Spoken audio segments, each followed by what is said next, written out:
Hello everybody and welcome to this playthrough for Pro and Expert Division with various wind. Here I'm playing all the holes from the second tee, giving you my best advice on how to crush the specific course that we are playing. But before we have a closer look at all the content, if you enjoy the free content here on the channel, hit the thumbs up on the video, subscribe to the channel and click that bell button or the notification button. For those of you that are looking to take that little extra step, you shall look for our premium guides on patreon.com/golfclashtommy. You do have the link in the description down below, or you can scan the QR code. There we do have packages that ranges for all the different type of players in Golf Clash, all from tournaments to tour play to checkpoint challenge. You can find something regardless what game mode you want to improve on.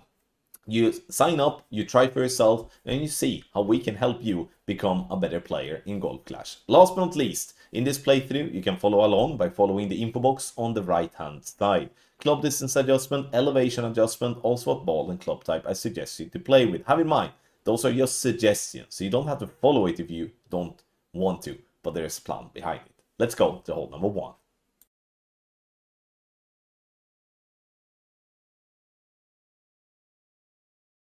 For hole number 1, you will see me play with the big topper. It's not often that we do that in Pro or Expert, but the reason for the big topper here is due to its amazing topspin.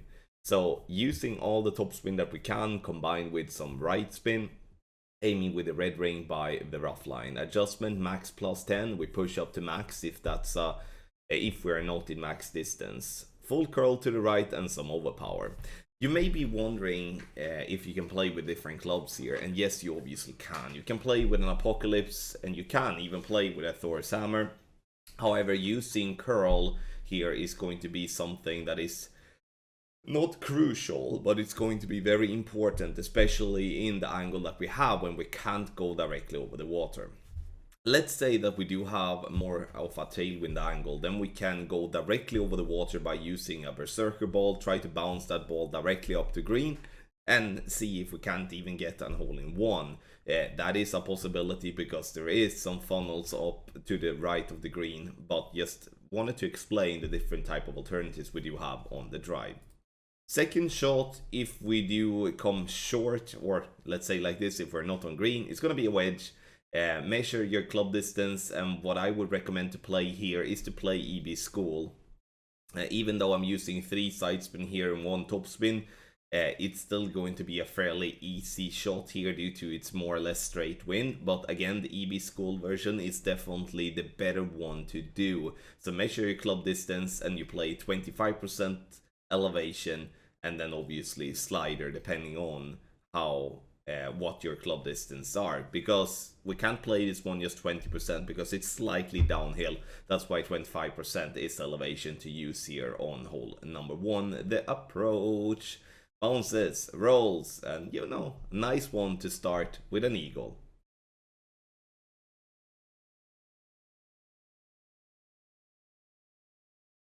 So for hole number 2, this is going to be one of the best chances we do have in this tournament, together with the short par 4, obviously. So here I'm starting at complete minimum distance with a power 5 ball. Doesn't matter which one it is, I just want to find minimum distance to simplify the landing spot that we are going to use. Then I switch to a navigator, as that's the only thing that I'm looking for. I want to have wind around 6.5 to 8 miles per hour approximately. Spins are added, adjustment is medium distance +10, power 3 ball settings, which for those that know a little bit more about the numbers knows that it's 1-to-1, so 6.4 rings for 6.4 miles per hour. Ball gets down the green and it rolls lovely down towards the pin. This method here, by playing from power 5 ball minimum distance, is definitely something you can do in any wind if you're keeping the navigator as a ball. Obviously, there will be times where we might play slightly different, a slightly different landing position, but regardless, if you just get the ball down to green in approximately the same place, the ball will always be close, and that's why this par 3 is definitely the easiest of the Nordic Fjords here for the Winter Major Tournament.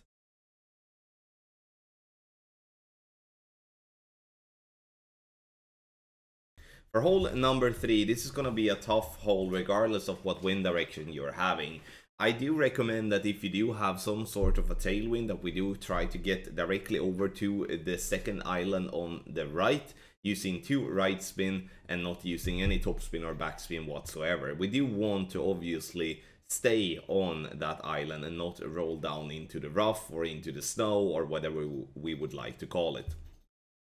Max plus 10, and then we are going to push up to max, this to prevent us from having to use overpower. We could obviously stick to the position we had there and use a slow needle overpower, but I think it is easier to push up and then just go with a regular shot.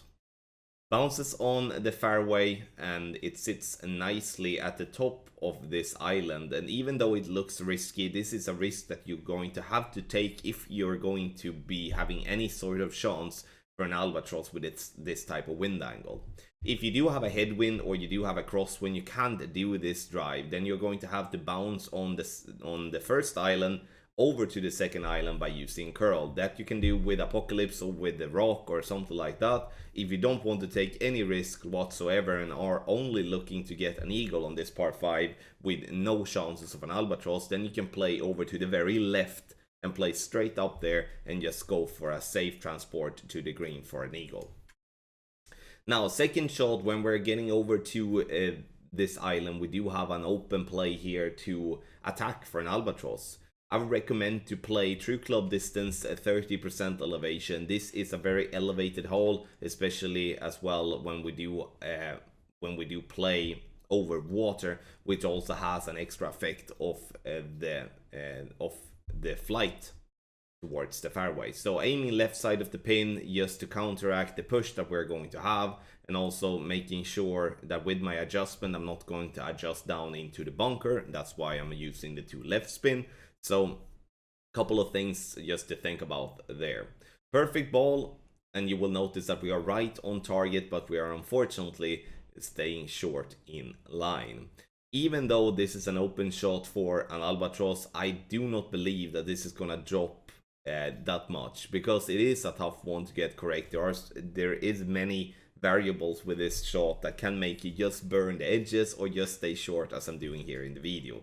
But I'm always like that, and especially in a major, that we always should try to play a little bit more aggressive on the drive to make sure that we do at least have a chance, because having to lay up on the very left just to transport to the green for an eagle is not really giving you that little extra edge over your opponent.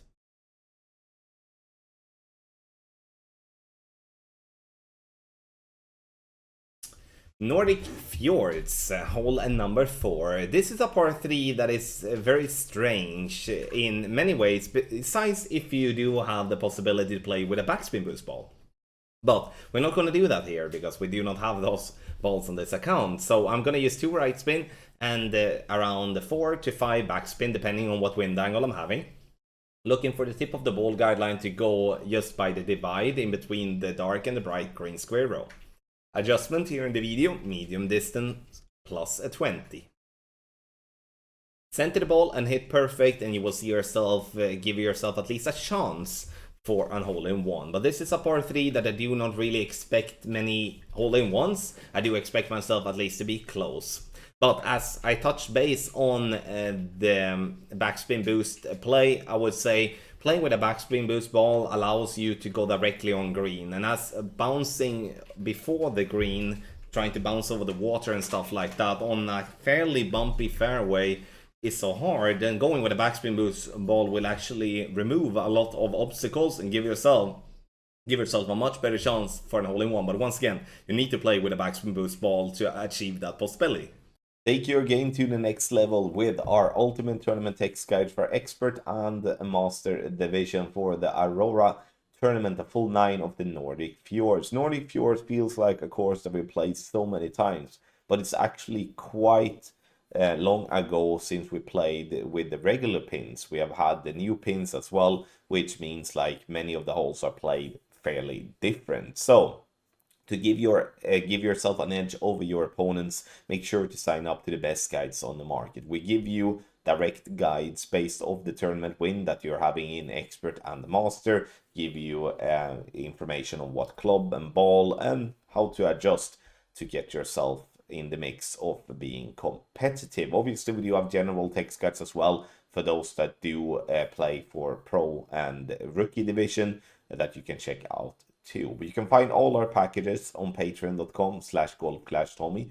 Scan the QR code on the screen or use the link patreon.com/golfclashtommy in the description down below. That will take you to our page with all the packages. Then you select, sign up, and then you will get access immediately. So do like more than 3,000 players has done for this season. Sign up and improve your game today.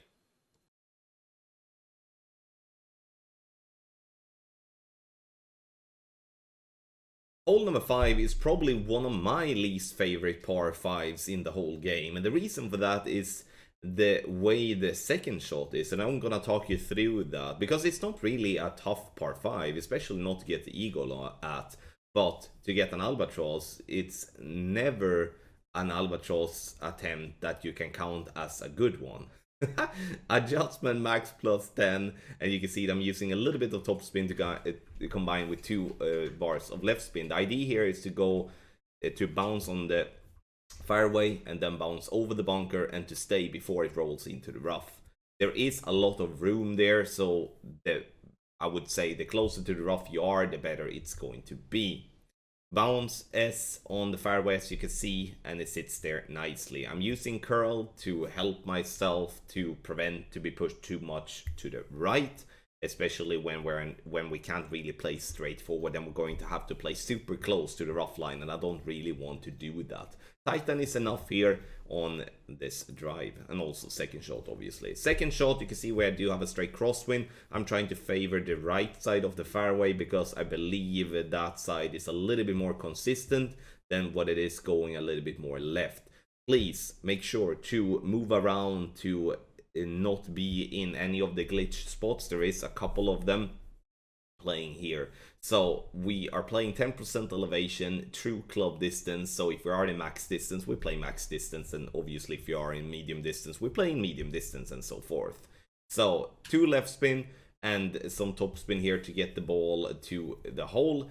Crosswind is, in my opinion, the easiest thing to have on the second shot, because it's not really giving you any compressed or extended ball guideline, so it's easy to judge the distance, which is what I believe is the toughest thing here to do, because all of the glitch spots there on that fairway, and also then getting up to green, makes speed being very difficult to control, which many of the times isn't really acting in a logic way, and I do dislike those shots that don't really act in a logic way, and I think that's the reason why I don't really like this hole at all. Hole number 5, though, it is an easy chance for an albatross, but I don't believe this is going to be a drop that we're going to get every time.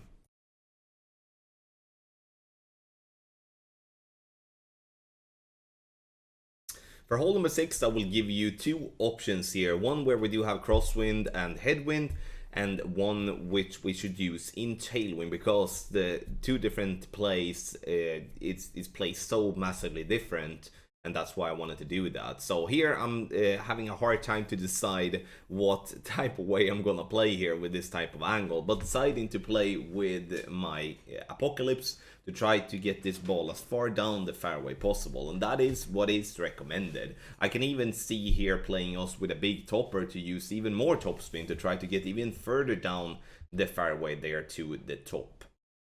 Max plus 10 is what should be used here, even though we fall down into the water and are not in max distance. You can also notice that I'm using some overpower, and the reason I'm using the overpower is to compensate for dropping down to a lower elevation, because the game works in that way that if you adjust from a higher to a lower point, you're going to lose distance. So in that case, you're going to have to compensate with either push-up or with overpower. But as I was running out of time, I choose to go with overpower, otherwise I would probably have to time out.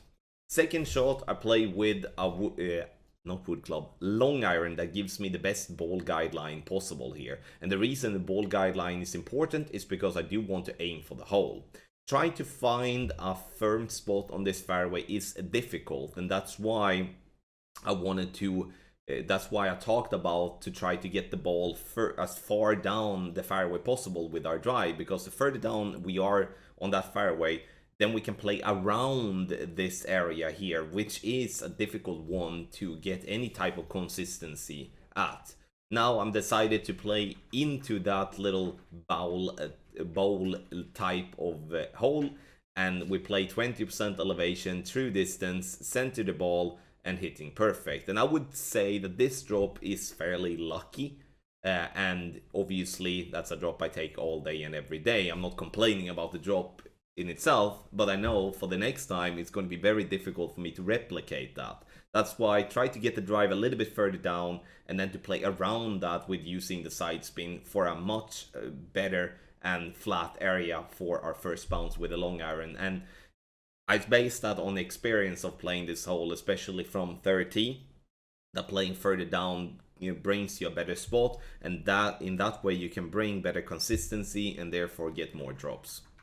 For the second option on hole number 6, we are going to go for green, or not maybe green, but go for an aggressive shot to get as close to the green possible. The reason I'm saying not the green is because we do have that big bunker and all that rough that we don't really want to flirt with. So it's better to play on the left side where we do have loads of room. Stretch out to max to visualize where the first bounce is going to be. We want it to be center on that fairway.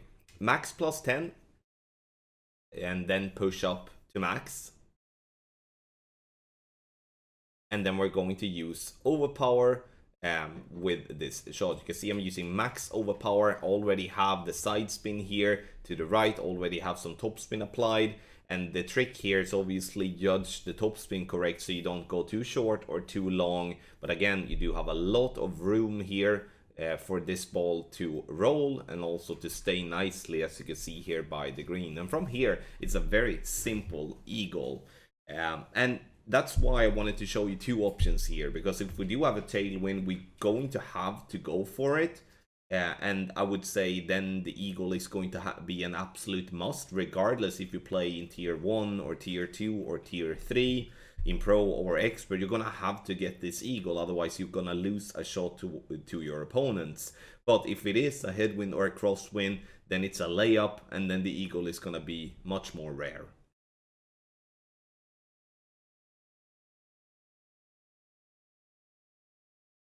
Hole number 7 is not going to be much easier than hole number 2, but I believe this hole is just a smidge easier. So especially if we do have some headwind, then we can play from absolute minimum distance, pack the grizzly to find min line in a much easier way, and set it up with the power 2 ball called Katana. 3 right spin and some backspin, a medium distance with a 15% over adjustment power 2 ball settings.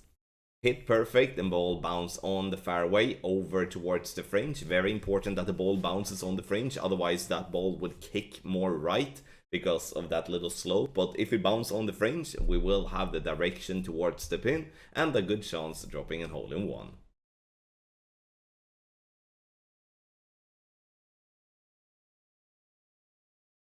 Hole number 8. There are 2 ways of playing this hole, and one way is that when we do have tailwind, we're going to push the ball to have its first bounce above the water but before the small bunker. And the reason we want to do that is because this will be the safest way of getting to green and will also give you a chance for an hole in one. If we do have a crosswind or a headwind, we shall not go over the water because we don't have the distance for that. So then we're going to have to bounce before the water using a lot of topspin and do a double bounce over the bunker. Adjustment max plus 10, and here I'm using a little bit of overpower just to help the ball carry over the water. If you do play with a power 4 or a power 5 ball, the overpower will not be necessary many of the times, so that is strongly recommended. 1.5 backspin, 2 left spin. You can see that the ball comes in with a fairly nice speed to drop for an hole in one, but at least we secure the eagle in a very nice way. I would definitely see or like not I, but we will all see hole-in-ones on people's scorecards if we do have a tailwind. I'm sure of that.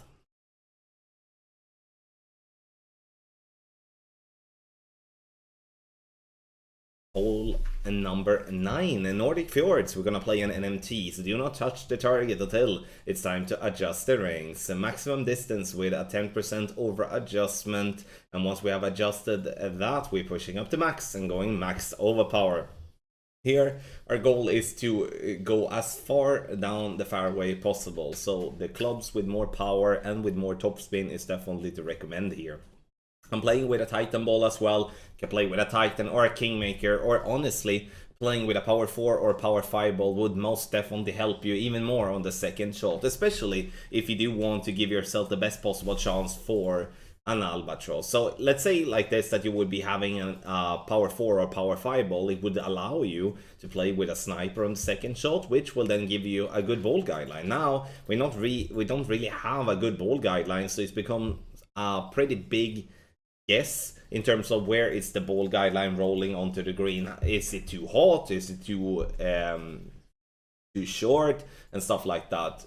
Things like that is not something we get with a Cataclysm level 6 or any clubs that do have less than 4.0 in ball guideline. So stuff like that is something to think about. So the best possible scenario here would be that you could play with a premium ball with a Power 4 or a Power 5. You can blast it down and allow you then to play with a sniper with a better ball guideline to get a better chance to drop it from distance. Maximum distance plus 10, or let's say like this, whatever club distance you have, plus 10% elevation for the second shot.